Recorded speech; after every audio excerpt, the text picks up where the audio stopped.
अगर आपको रात को सोते वक़्त बहुत डिस्टर्बेंस होती है और आपके जो ड्रीम्स हैं वो रियल लाइफ़ में एक्ट आउट होने लगते हैं, जैसे आप सपने में किसी को मार रहे हैं लेकिन आप हकीकत में किसी को मारने लगते हैं, तो ये वीडियो आपके लिए है। आज हम एक ऐसे ही बहुत ही इंटरेस्टिंग और रेयर डिसऑर्डर के बारे में बात करेंगे, जिसका नाम है rapid eye movement sleep related disorder, जिसको रेम स्लीप रिलेटेड डिसऑर्डर भी बोला जाता है। सबसे पहले हम थोड़ा बेसिक समझ लेते हैं। स्लीप के दो मेन स्टेजेस होते हैं, नॉन रेम और REM. REM is rapid eye movement.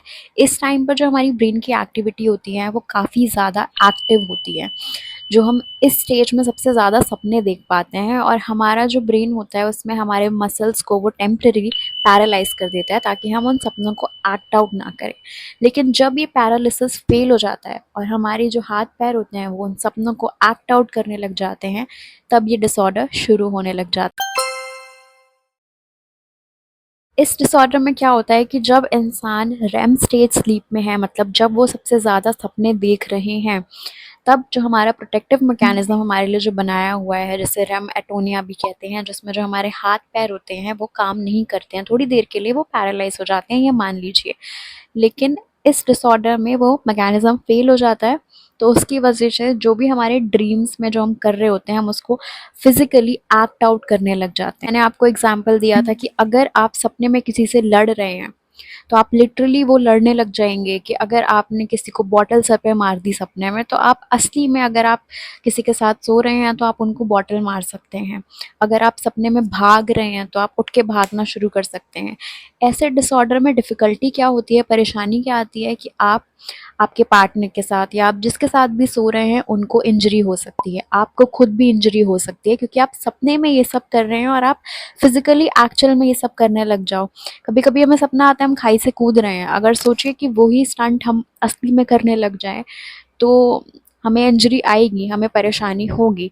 तो ऐसे जो स्टेजेस होते हैं स्लीप के, इनके बाद या तो इंसान को उसकी मेमोरी याद रहती है, वो एक्शंस याद रहते हैं, या कभी कभी नहीं भी याद रहते हैं। रिस्क फैक्टर्स क्या है कि किन किन लोगों को ज़्यादा हो सकता है, कौन ज़्यादा more prone to this disorder है। तो ज़्यादातर ये मेल में पाया जाता है, मोस्टली जो 50 प्लस एज के हैं, या फिर पहले से आपको कोई न्यूरोलॉजिकल डिसऑर्डर है तो ये आपको हो सकता है, या फिर ये किसी मेडिकेशन का साइड इफ़ेक्ट भी हो सकता है, जैसे कि एंटी डिप्रेसेंट। सिम्टम्स यही हो सकते हैं कि आप नींद में बहुत तेज़ चिल्ला रहे हैं, आप बातें कर रहे हैं, या फिर आप शाउट कर रहे हैं, और नींद में आप पंच मार रहे हैं, बहुत तेज़ पैर मार रहे हैं, किक कर रहे हैं, या फिर आप जब सुबह उठ रहे हैं तो आपकी बॉडी में बहुत ज़्यादा पेन है, आपको खुद की इंजरी हो रही है, आप बेड से गिर रहे हैं, या आपके पार्टनर को इंजरी हो रही है, ये सारे उसके सिम्टम्स हो सकते हैं। याद रहे कि ये स्लीप वॉकिंग या फिर नाइट टेरर्स से अलग डिसऑर्डर है। जैसे आपने सुना होगा ना, लोगों को रात में चलने की आदत होती है, ये वो डिसऑर्डर नहीं है, क्योंकि इस डिसऑर्डर में ये स्पेसिफिकली जो ये बिहेवियर है वो रेम स्टेज पे होता है। मतलब जब मैंने आपको बताया दो स्टेजेस होते हैं मेन, तो उसमें जो रैपिड आई मूवमेंट वाला स्टेज होता है, जिसमें हमारा जो ब्रेन का एक्टिविटी लेवल है वो सबसे ज़्यादा हाई होता है, ज़्यादातर ड्रीम्स हम उसी स्टेज में देखते हैं। तो ये डिसऑर्डर, ये जो सिम्टम्स हैं, ये उस स्टेज में ही पाए जाते हैं।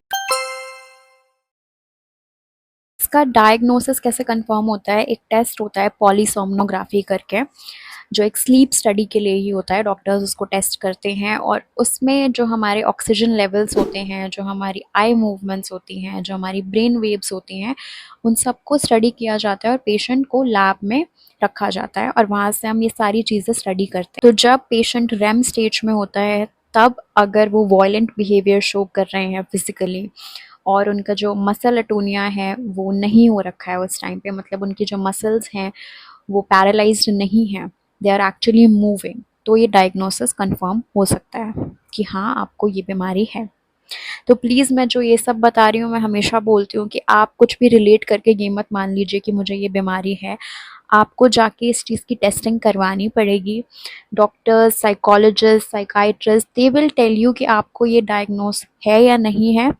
मे बी आपको ये सिम्टम्स रिलेटेबल लग रहे होंगे, अगर लग रहे हैं तो दिस इज़ योर साइन कि आप जाइए और आप इस चीज़ के बारे में अपने टेस्ट करवाइए और कंफर्म करवाइए और इलाज लीजिए।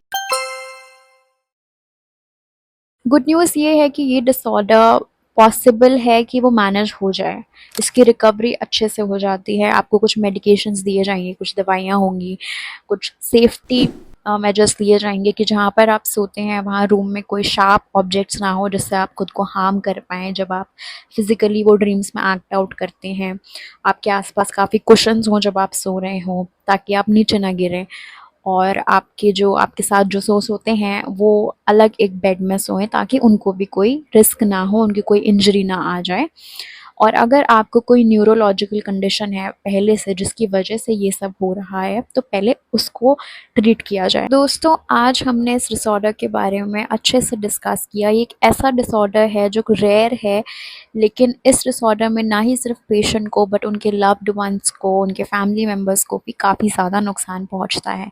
तो अगर आपको लगता है कि आपके आसपास कोई ऐसे हैं जिनके अंदर ये सिम्टम्स हैं, तो प्लीज़ उनको लेके जाइए। आप न्यूरोलॉजिस्ट या फिर किसी स्लीप स्पेशलिस्ट या फिर साइकाइट्रिस्ट, साइकोलॉजिस्ट को ये दिखा सकते हैं।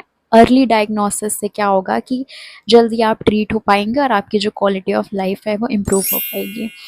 तो मिलते हैं अगली वीडियो में, आज के लिए इतना ही। एंड मैं वापस आऊँगी किसी मेंटल हेल्थ या साइकोलॉजी रिलेटेड वीडियो लेके। तब तक के लिए take care and sleep well.